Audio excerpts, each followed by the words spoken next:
So now we've got the guitar solo to deal with. It's a fantastic guitar solo. Plays a lot of Hendrix type.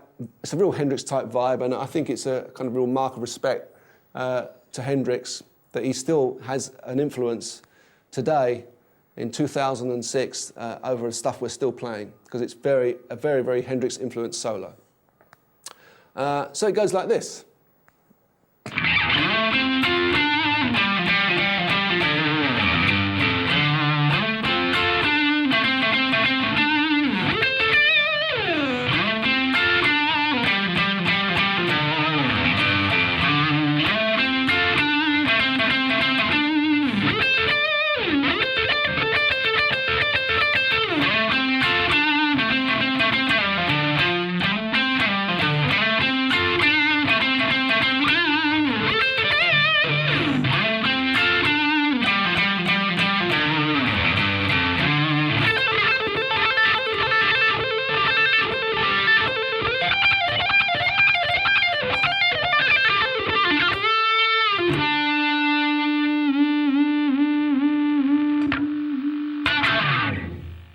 So that's a really cool solo by John Frusciante. It's very Hendrix-like, as I said.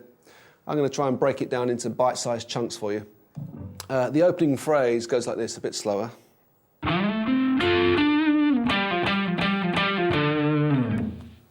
So it's all in our classic D minor pentatonic shape.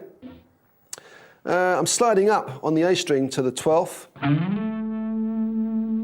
So it's up to the 12th fret. So I'm going up this kind of on the 10th fret on the D and the G. And when I reach that G, I'm kind of holding the G and the B together and giving it a little bluesy. So if I slide up, I'm landing on that D on the 12 on the D string. Slide down and then give a kind of on and off from the 10 to the 8 on the A string. And land on that root note on the 10 on the E string. So if I put that phrase together.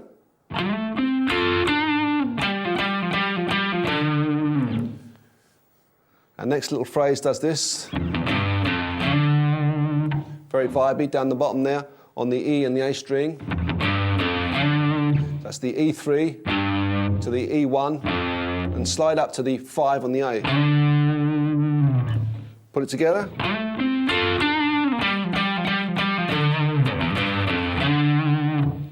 Then we repeat the first phrase with just a little different ending.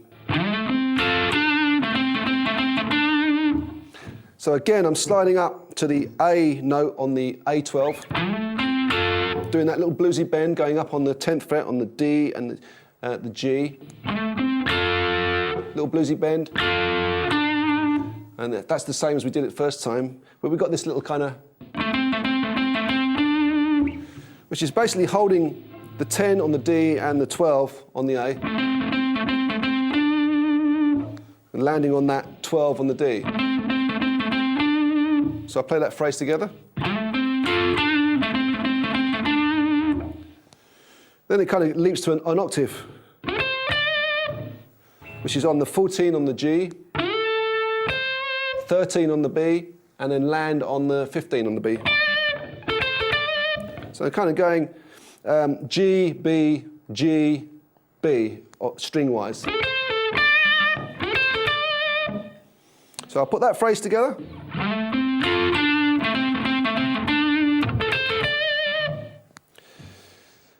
Then we kind of repeat the whole kind of opening bars. We'll do it all again. Slightly slower.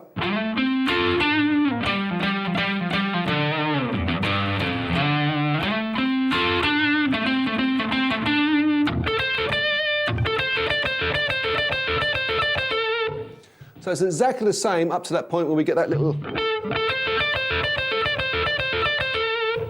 which as you can see, I'm on the G, it's all on the G and the B string. So I'm on the 14 on the G, 13 on the B, down to the 14 on the G, and then we've got a kind of, which is 15 on the B, down to the 13, and land on that 14 on the G.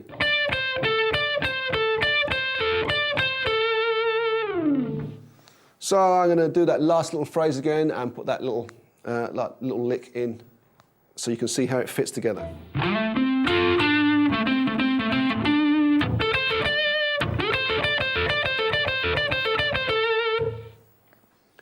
Then we start the phrase again, exactly the same as we have done before.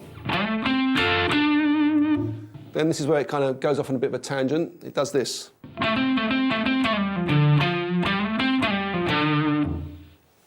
So that's the only kind of different bit from our phrase we've done so far. We're going on the 12 on the A and the 10 on D, doing this. And then we slide down to this. Sliding down from the 12 to the 10. Pull off to the A and land on the 10 on the E. Give a little bend on that A8, and then slide up. It's kind of nice. Sliding up from the 10 to the 12 on the A string, up to the 10 on the D, and slide down again from the 12 to the 10. Pull off to the 8, and then land on the D, which is on the 10 on the E. So put that phrase together.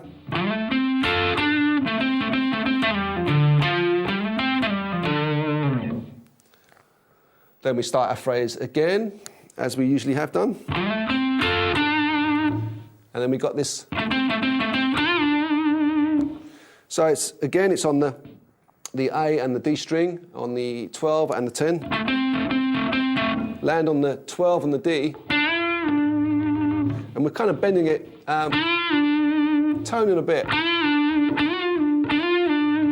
That's what the kind of sound you're after. So I'm pulling the string down towards the ground to get that kind of that vibe. Then we repeat it an octave up, which is where we have done before on the G and the B string, on the 14 and the 13 and the 15. So I'm bending that up. It's kind of a tone and a half. So I'm going to put that whole little phrase together, slightly slower.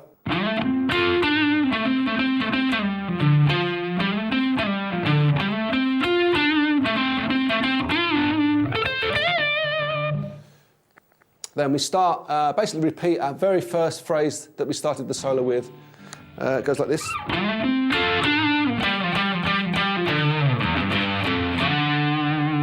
Which is exactly the same as how the solo opens. For this next little bit, we've got a kind of a freak out bit. Listening to the track it's really hard to kind of discern because he's playing really, really fast, and also there's the wah-wah or a kind of a filter thing going on over it. But having seen it live a couple of times, I got a fairly good idea of where he is. It's kind of an old Hendrix lick that's doing this.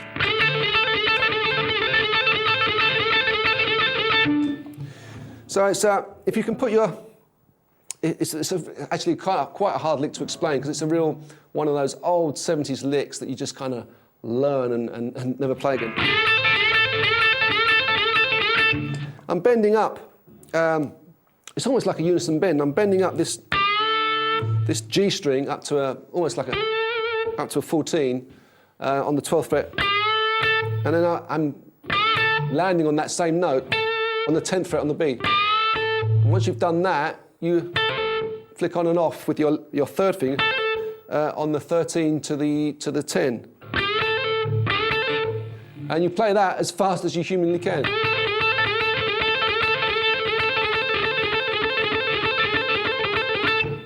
And if you imagine that with the wah-wah as well.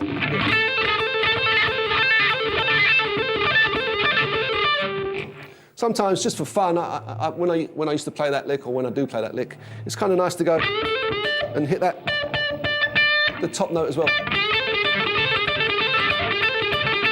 On the kind of the way down, on the way you're picking it, on the way back to start the lick, you can catch that top note. It's kind of a real nice kind of Hendrixy kind of vibe.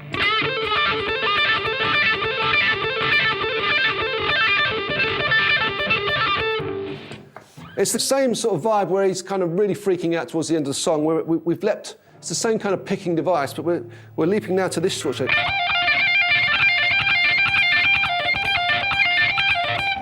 So we're still on the pentatonic shape, flicking up from the 15 on the B to the 12 on the E, and doing some fast picking on that 15 on the E.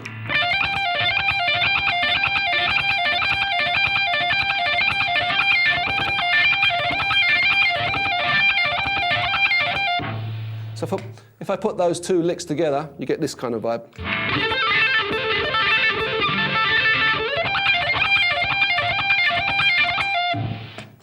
And then he comes down basically with the same kind of picking freak out device, kind of down the pentatonic. As you can find your own route down, but I've kind of tried to check out what he's doing live, but I think he's doing this.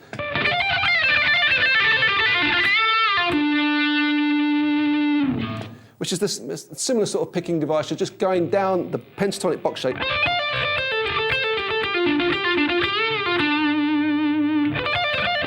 So if we go from the fast picking bit,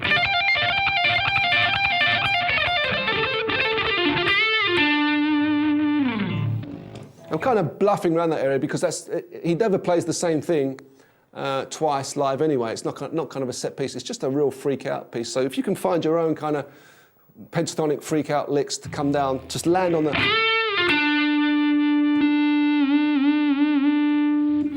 I'm bending up from that G, the G12 up to the 15, sorry, up to the 14, down to the 10, and then that's how he's landing on that last note. But if I can try and slow that little run down from the pentatonic.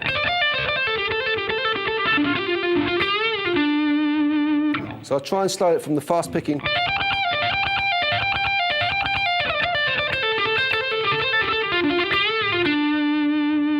You can see it's all down around this pentatonic position 1 shape.